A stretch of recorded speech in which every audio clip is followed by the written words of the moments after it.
High বন্ধুরা, আজকে আমি এমন একটা জায়গায় যেতে চলেছি যেটা আমার অনেক দিনের ইচ্ছা ছিল। হঠাৎ করে আমার বরমশাই বলল, চলো বিশ্ব বাংলা গেট যাব। সত্যি বলতে আমার অনেক দিনের ইচ্ছা ছিল বিশ্ব বাংলা গেট যাওয়ার। বলতে না বলতেই বিশ্ব বাংলা গেট চলে এলো, দেখে তো মনটা ভরে গেল। তবে এখানে একটা জিনিস খুব খারাপ লাগলো, যে 1000 টাকার নিচে বিল না করলে ঢুকতে দেবে না।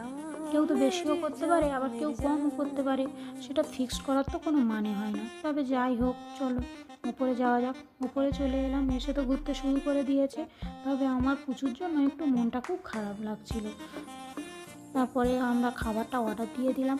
খাবার অর্ডার দেওয়ার পরে একটু ঘুরে দেখছিলাম, দেখো ওপর থেকে ভিউটা কতটা সুন্দর লাগছে, কিন্তু খুব সুন্দর লেগেছে, জায়গাটা খুবই সুন্দর। পারলে তোমরা একবার কেউ ঘুরে দেখতে পারো। তারপরে চলে এলো আমাদের খাবার।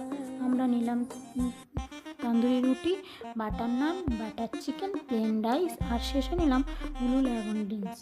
সব শেষে একটু ফুলের সাথে আলাপচারিতা করে বাড়ি ফিরলাম। টাটা।